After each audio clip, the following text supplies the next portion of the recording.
Sa totoo lang, nasa pinakamabigat na parte ng buhay ako ngayon.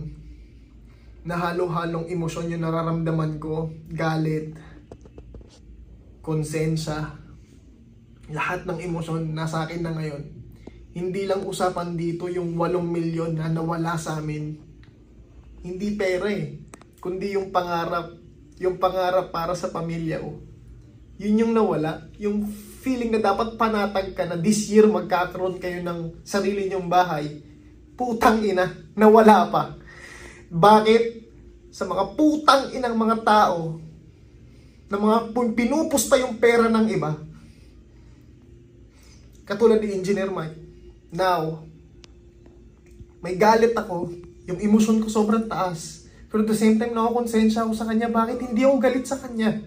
Galit ako sa desisyon na ginawa niya. Dahil meron siyang pamilya. Meron siyang anak na papalabas, buntis yung asawa niya.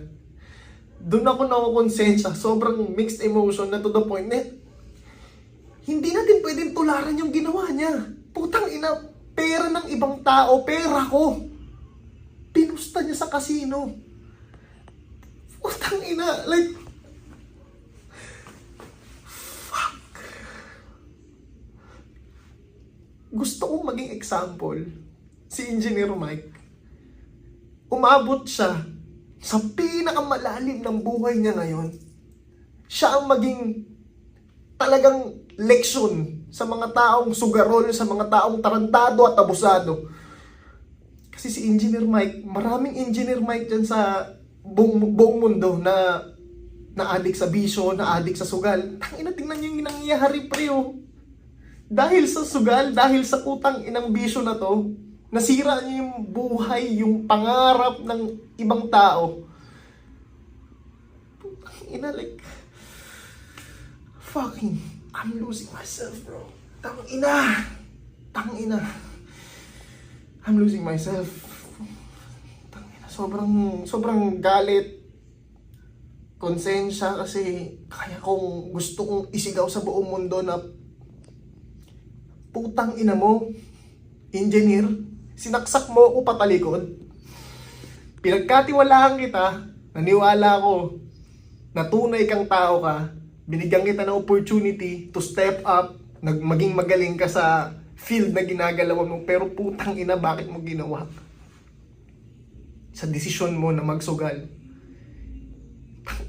Isugal mo yung pera ng ibang tao, ibang usapan yun. Kaya pasensya ka na, pre. Engineer, ipagsisigawan ko sa buong mundo na huwag niyong tularan yung tao na yan. Dahil kayo yung magiging example. Siya mismo magiging example. Na magiging kagaya kayo, miserable, sira ang buhay, walang pinagkakatiwalaan. Lahat ng tao duda na sa'yo. Hindi lang ako tandaan mo, hindi lang ako ang ginagawa mo at tinarantado mo, marami pang iba.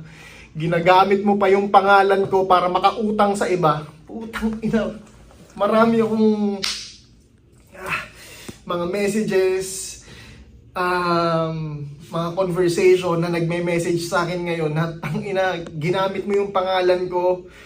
Kunwari, nagbigay ako sa'yo ng cheque para makautang ka ng milyon.